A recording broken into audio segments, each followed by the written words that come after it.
Welcome back to Iron Rage, the show where John Romano and I rage about whatever's on our mind. And John, I had to get you here alone today because I figured we needed a private date because you've been neglected the last 2 weeks because of Olympia week, and Yes. Lee Priest was out at the Olympia, so I figured you and I needed some alone time. Yeah. You went for the sure thing, just like I do. Today's topic is going to be a little different because of Olympia week, and I thought it would be relevant. I was trying to think of a good topic, and what I wanted to talk about is, John and I were talking about Ruly Winkler being such a freak. We're going to talk about the top 5 or 6, we'll say the top 6, because top 5 always sounds too trite. Top 6 freaks of all time on the Olympia stage. Top six Olympia freaks of all time. Who the biggest six biggest guys on the Olympia stage who place top 6 or better. And I'm gonna venture out with I think the biggest guy of all time in my mind. Okay, and you can maybe dispute this. It has to be Ronnie Coleman.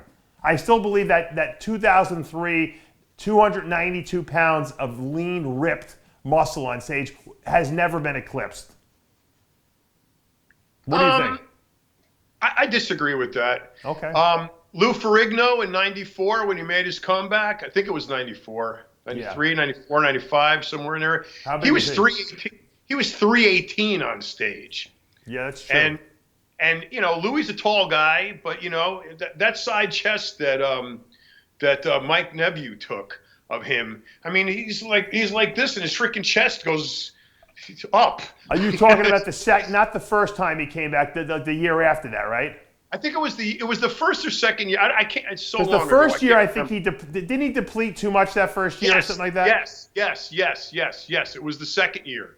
It was, I think, 94, 95, somewhere in there. I think it was 94. Yeah, I think and you're right. Because the first time he came back, I remember it was against the '93 Dorian, which was just unbeatable. Dorian was like a freak of freaks at that show. And I remember this was back when they would do call-outs just for the fans. And I think they did a Ferrigno, Nasser, Dorian call-out, didn't they?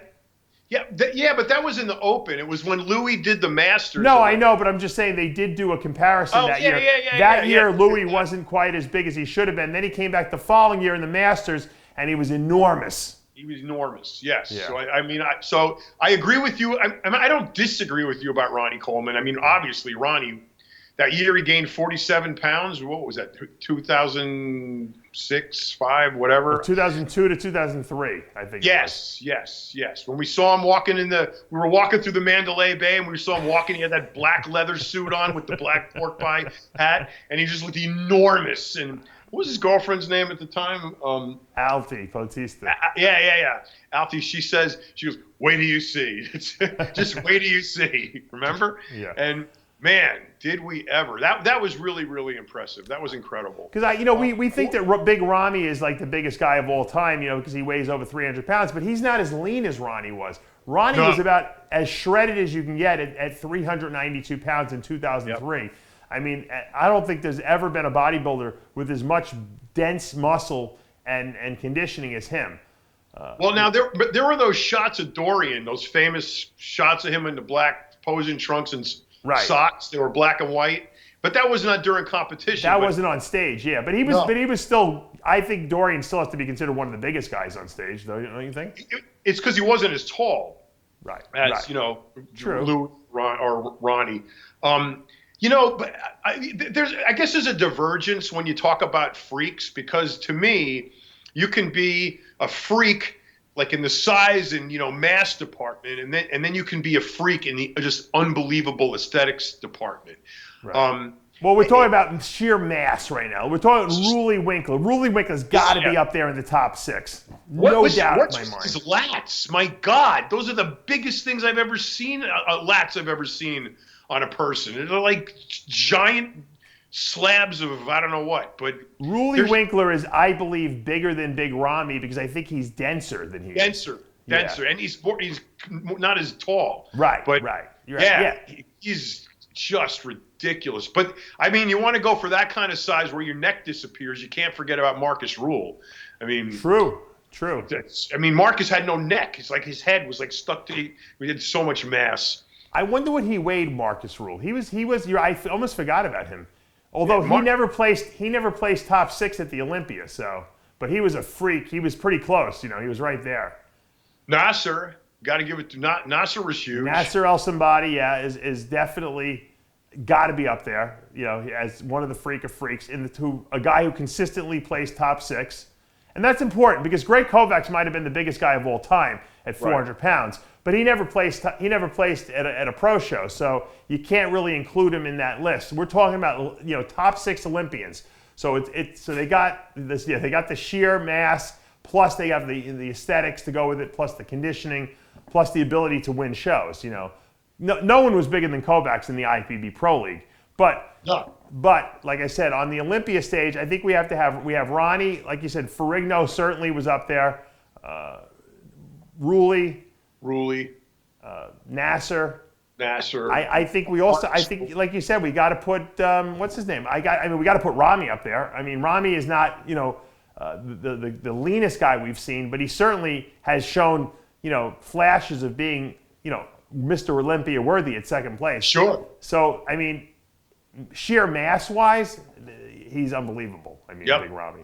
There's not that many of them, really. I mean, you know, when you think about it. But now, you know, we're always looking at this as the tall guy, too. The tall guy with the biggest amount of mass. I think if you took a guy like Jose Raymond and stretched him out, you know, he'd be bigger than all of them, you know? Yeah. So, well, Momo Benaziza was huge also for him, but he was also short, you know. Exactly. I mean, super dense. But, you know, we're talking about the mass monsters of that. How about Paul Dillette? Yeah, Paul Dillette was. I mean, Paul Dillette was nuts looking.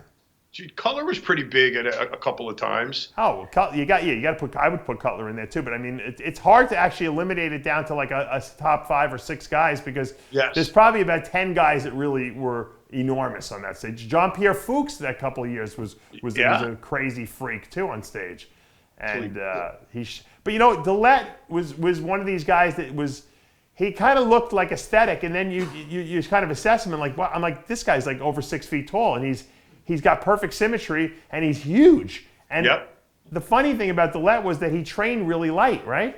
Yeah, he did. He trained light, and he didn't train for very long or very hard. You know? And he was huge. No myostatin. No myostatin.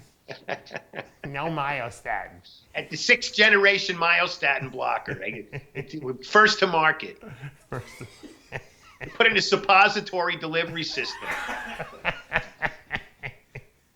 All right, so let's rank the biggest to the small. Who is the biggest guy of all time who plays top 6 or better? I got to say Ferrigno. And I think I'll go with you. Let's pull a picture up of Ferrigno around 1994. So put Masters, I'm just giving Tyler a little key. Masters Olympia 94. Right. Lou Ferrigno. Because you're right, Louis was just, that was the call out. Go back to that. That was one of the call outs at Masters Nationals, Masters Olympia rather. But see if you can find, there's another one. See if you can find like a most muscular shot. He's got a Mike Nevius side chest shot. That's the most impressive. Yeah, let me see. Yeah, Louis had a great side chest because he had a huge chest. Amazing. Yeah. Rib cage. There's a shot of him. He used to tell me about how he used to expand his rib cage. That was the year that he was a little smaller, Tyler. Let's see if you got another one there. Maybe it was 95. It was 94. I think I'm almost positive. Look at that Iron Man cover right there. Click on the Iron Man cover. Yep, it's an Iron Man cover. You go down one. See, it says Iron Man magazine. You just keep pressing it. There it is. No, that was an old one. That's not new. They go back. That's not the one I wanted. 92 he came back. So it must have been 93 that he looked huge. Or maybe he was 40. Maybe I'm confusing what his age was. I don't know. Yeah. It was the second one, though. You're right. It was the second pass. There you stand next to Dorian. Yeah, that wasn't his biggest, but he made Dorian look like a little kid because he's like 5 inches taller than Dorian. You know? Remember the shot with him and Flavio Baccanini? Yes, yeah, they called him and the shortest like midget out on the stage. You know, the shortest guy in bodybuilding. He was 4'11", who actually had one of the greatest physiques of all time. Yes, he did. Flavio was a short guy, but he had perfect symmetry. You know, a lot of short guys don't have the good symmetry. Oh, he was perfect. He was like a Jose Raymond. He looked 6 feet tall when he's by himself. He was like a Marvin Ward, of his time. He was from Italy. Him and Louis would do like a side. There was like a circus act. It was like Louis was the strong man. He was like the midget in the circus. They had a lot of fun in those days. Yeah, they did do fun stuff. Nowadays we're so worried about the show taking 100 hours to get over with that we can't fool around anymore. Right. But the Olympia was great. I will say I did have a fun time. So Louis' number one. You got Coleman number two. Coleman has got to be close to it. It has to be close between him and Louis. But I think that Louis, at his biggest in '93, whatever it was, or '94, was just so enormous that because of his height, like you said, that I have to give it to him. Yep. And once again, he placed second and third at the Olympia back when he was competing against Arnold. So he technically fits into our top 6 category. Right. Second, I think would have to be Coleman, 03. Yep. Third, who would be third place? Would Dorian be third place? Nasser? Dillette, maybe. Maybe Dillette. Yeah, Paul Dillette. Pull up a picture of Paul Dillette, Tyler. Remember that shot of Dillette and Jay Cutler in World Gym outside on the deck, and they're doing double curls? Dillette makes Cutler look like a little boy standing next to him. Paul Dillette looked like the Frankenstein monster, back in the day. Yeah, there it is. Good shots of him. He's just enormous. He was so big that he couldn't even. There's a picture we're seeing right now of him versus Nasser El-Somadi, and Nasser looks amazing. And but Dillette is huge compared to him. Very huge. Yeah, Tyler doesn't even know bodybuilding. Tyler's like, yeah, he does look like Frankenstein. he definitely had the Frankenstein look. Yeah, I would put. Yeah, I think you're right. I think Dillette would be third on that list. Yep. With maybe Nasser, or I'm probably Rami fourth. I think Rami's got to fit in there somewhere, even though he doesn't have to put Rami in there. Yep. Yeah, yep. And maybe fifth would be Nasser. If you put Rami fourth. Nasser or Ruli, I mean, Ruli's short, but shorter. But Nasser, I'd have to say Nasser. Are you sure that Marcus Rule never took a top 6 in the Olympia? I don't think so. Or he so. was always a Night of the Champions guy. Yeah, he would win the Night of Champions and shows like that. I don't think he ever did that well at the Olympia level.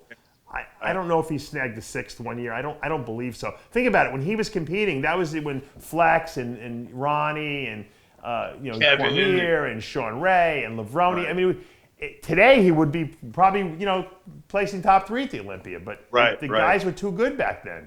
Yeah. Yep. And Jean-Pierre Fuchs never placed top 6, so we can't include him. No. Dorian has to be up there, I guess, because Dorian is a freak of freaks. So I think that if we may have to go 7 deep in this one, because we're going to go Nasser, Ruli, and then of course Dorian. Which is kind of sad when Dorian's not at the top of the list, but there were just guys that were bigger than him. Dorian had the best total package. Dorian was first. He was the first guy to go over 250 and explore that realm of super freak, because we had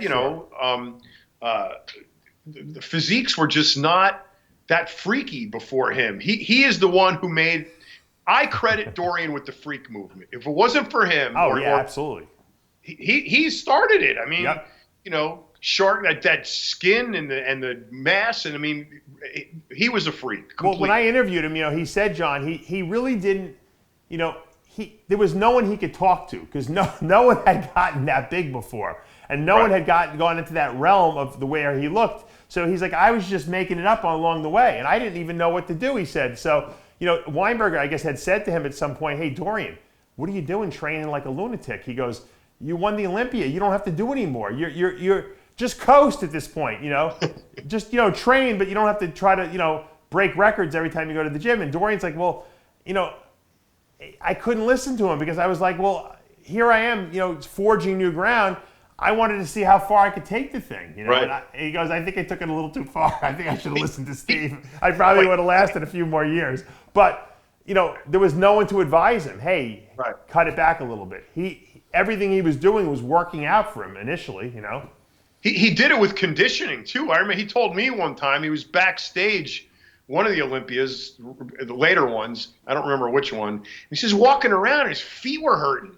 And he's like, what am I, cramping? Or, and he couldn't figure it out. And we realized that he had gotten so lean that those fat pads in the ball of your feet were diminished. And his feet had no cushion. And that's how freaking ripped he got. Yeah, no, it used to happen to me too. And you know what?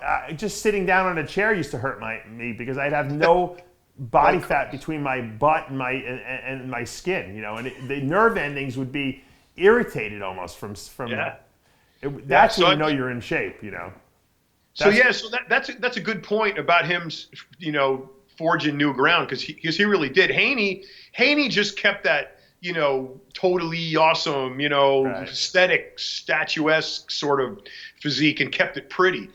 Dorian went the other way, and I mean, but it was exciting.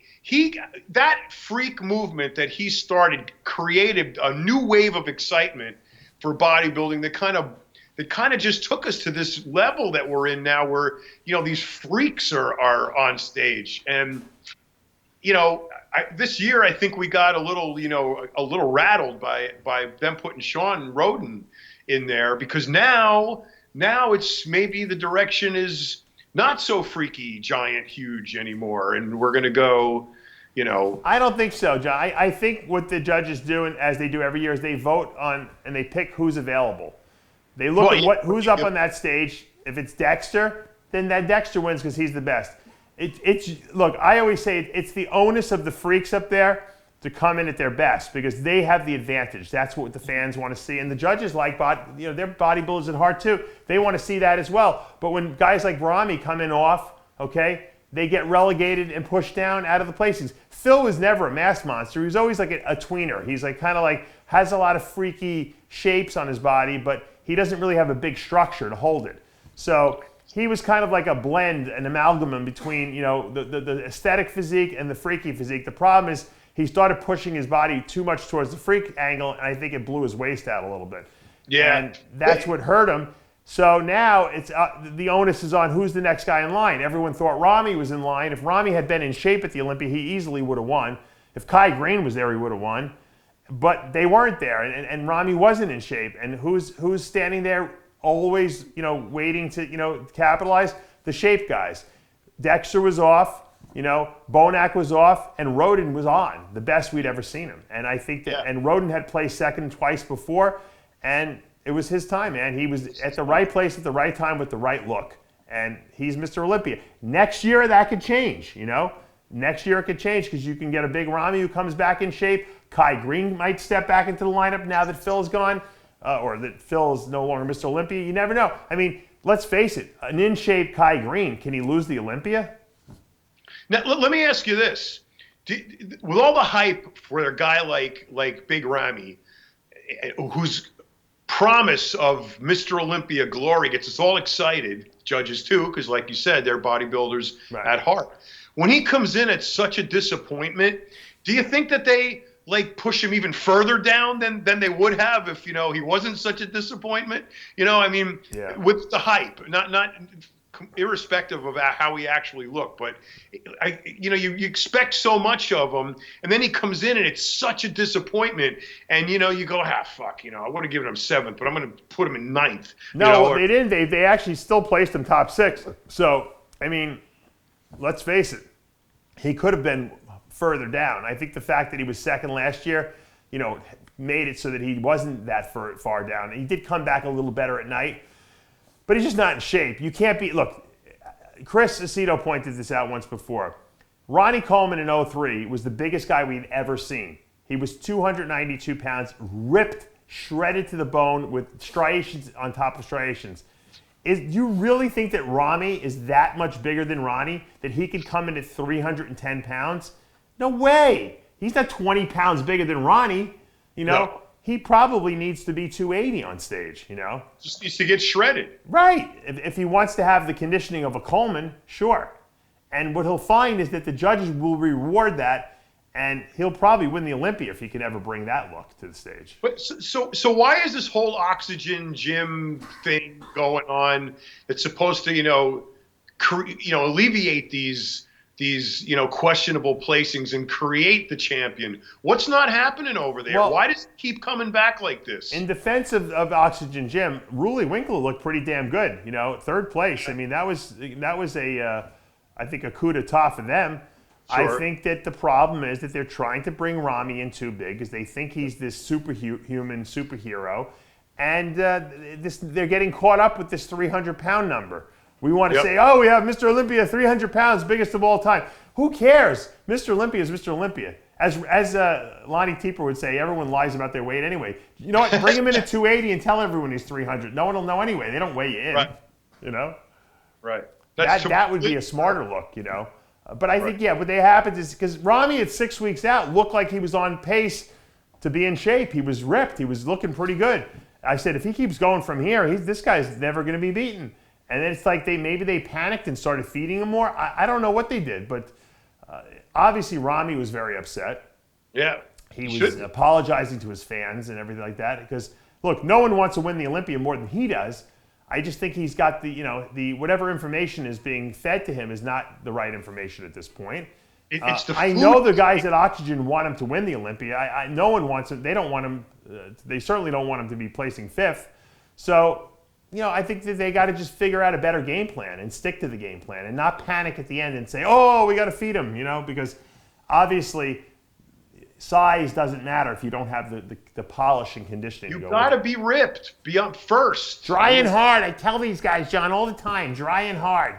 They don't listen. Dry and hard. Daddy, go to the Chinese buffet. I tell them, dry and hard. Is he still in business? I don't know. I didn't see him over the weekend. I heard he went to the hospital, someone told me. I don't know if that's true or not, but really? Yeah. Someone said that he had a glute issue or something like that. I don't know what happened. I heard he was in the hospital. I said, sure, probably a kidney stone, right? Because he's prone to kidney stones, Yeah. Maybe he was stressed out from the weekend from, maybe he figured he'd run into someone he owed money to, which is probably 90% it's all of the water guys he there. Drinks. Yeah. He drinks like no water all day long. John, I got to schedule photo shoots. Then why does he have These guys, they don't get in the cabs. I got to get up in the morning. I got to put them in the cab. I got to make sure they get to the gym. Who's got time for water? It's interesting, but I don't think anyone got shot after the show. I don't think there's any more photographers that do photo shoots anymore. Right, probably not. Well, there's no magazines left, so where are you going to put these pictures? So you didn't see him or anybody from MD? I saw their usual crew there, Ron Harris and Giles. It was their two-man team they got there. And that was it. Yeah, I didn't. I said Giles always is very nice to me. Ron doesn't talk to me for some reason because I think Ron Harris is afraid that if he says hello to me and someone takes a picture of it, that Steve won't pay him or something like that for the month. So I don't blame him, I guess, in that respect. There's always someone taking a picture of someone there. Sean Ray isn't being paid by Generation Iron, so now he's my best friend. We did an interview there. I actually interviewed him for RxMuscle yesterday. So he's a free agent. You knew as soon as Sean didn't have a contract, he'd come snooping around us. Which is fine. I don't care. Him and I can banter back and forth, and people seem to be interested by it because they know that we argue all the time. And that's it. I don't take anything personally.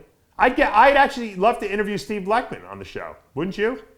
Yeah. I wouldn't make it a negative thing. I would stop. I wouldn't make fun of him at all. I would be a straight interview because I think he has a good story.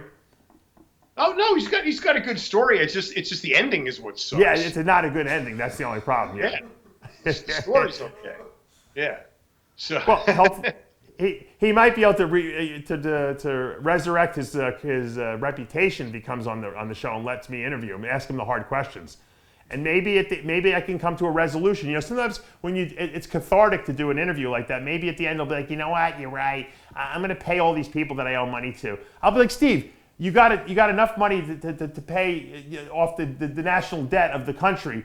How about you take some of the money and just pay the guys you owe? I'm sure we'll make an announcement right here. Everyone who's owed money by Steve, submit your invoices again. He'll pay it by Monday morning, and then you'll be in the good graces of everyone again. And people will. Lease counts my money. Yeah. You'll be able to count glutes again, glute striations again. No one will care. As long as they're paid, everyone will be happy. And then we can start over again. We'll wipe the slate clean. He'll never do that though. But it would be a great, if he did that, it would completely resurrect him, because only I could resurrect him at this point, Otherwise he's going down the toilet bowl, Well, he's going anyway. We should get him on the air and get him to admit the biggest mistake he ever made in his life was getting rid of us. He would be the undisputed king of bodybuilding media right now if he still held that together, and probably everybody would be paid. Yeah, and the funny thing is that I just saw that movie Bigger. They had screened it at the Olympia. So Dan Solomon invited me to the premiere, and I watched it, and it was very well done. They did a very, very good job on it. If you're a bodybuilding fan, you'll probably like it better than if you're. What about Joe and Ben? No, but the funny thing is that Steve would love the movie, because he probably could relate to a lot of what went on in there, because Steve was a Jewish man growing up also, and I'm sure he wanted to get involved in the supplement industry and the media industry, and people probably blocked it. The Weeders try to block. The Weeders did to Steve what Bob Hoffman did to the Weeders. And yes, I didn't know that Bob Hoffman was a rapist. They would take out the Twin Lab logos on the stage just to piss them off. But I didn't know that Bob Hoffman was a racist. Did you? Oh yeah, he was terrible. But he used to call Joe Jew, because and Weedy, he called him Weedy, because Jew was his initials, Joe whatever Weeder. I forget the middle initial, but that's really his initials. It spells Jew. But he would call him Weedy. Every time he'd see him, he'd say, "Hey, Weedy." And the thing with Bleckman is that he wanted to be Weeder. He thought. No, I know he did. That's the funny thing. No, he thought the natural progression of things was that he would assume the torch from Joe Weeder, when it was Peter McGuff. So Weeder would always sig McGuff on Bleckman, which made Bleckman think that Joe thought that McGuff was equal to him. So Bleckman would put me on McGuff to lower. And then you got McGuff, in trouble. So then you would get in trouble. So that Bleckman could be on the same level as Joe. The irony of the whole thing is that the person who became Weeder is really David Pecker, because of AMI. Because he owns the Olympia now. He actually looks and sounds a lot like Joe Weeder now. I don't know if he purposely has the mustache and everything like that, but I'm probably not. That's just the way he was. But he sounds and looks like if you didn't know Joe Weeder, you would think David Pecker was Joe Weeder now. So Bleckman missed out. What Bleckman should have done while he was making money is he should have bought the Weeder titles. That's what he should have done. Then he could have become Joe, right?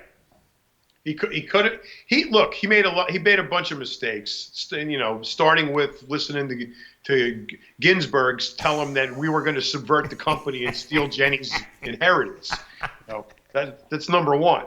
And I mean, look, the blunder back then didn't seem as big as it does now, because now that the history has gone by, there's no doubt that the publishing arm of that business would have been long gone, and he would have been the undisputed king of the web, of internet media. Right. And that would have, eclipsed Weeder, everybody. It would have been, the momentum we had going was unbelievable. Well, we knew that the future was the internet and was video and TV programming. I mean, that's what we were trying to sell him on that, and he wouldn't go for it. And the community. We were trying to sell him on the community, and that those stages we had with that massive amounts of people, that was the community we were building. But we knew that the pages in the magazine's days were dated and were over, and that's really, it's like when Joe first got into publishing, he saw a niche that wasn't being exploited, which was the health and fitness niche and the bodybuilding niche.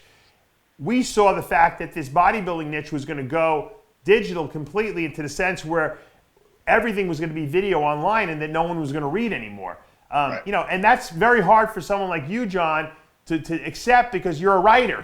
But you knew it, and we try to explain that, and look at where it's gone. It's not I didn't even conceptualize how far it would go with the social media aspect, because no one figured Facebook and Instagram would be around at that point. They were just starting, I think. So the fact that it went even further, to the point where everyone is able to live stream and everyone is able to do video now, is incredible. But I knew that I didn't want to just be a guy out there with a voice. We wanted to do programming, and that was always the goal. That was always my, at least, vision for Right. in other words, if you're not going to read pages in a magazine and columns, then you better have some TV programming to watch. And that's what I wanted to develop with him. And he could have done it. We could have built a studio and everything like that. I guess luckily he got rid of us and we did it on our own.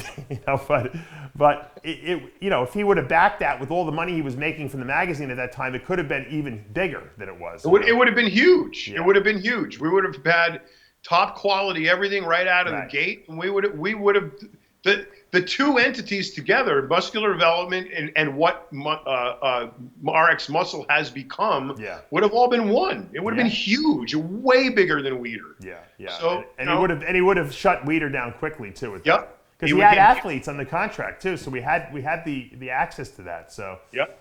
It was he blew it. Well, not only did you get the top 6 hugest, freakiest bodybuilders of all time, but you also got the history of the bodybuilding industry and the evolution of the digital age. So hopefully you guys enjoyed this special Olympia edition of Iron Rage. I'm Dave Palumbo with John Romano. We'll see you next time. See ya.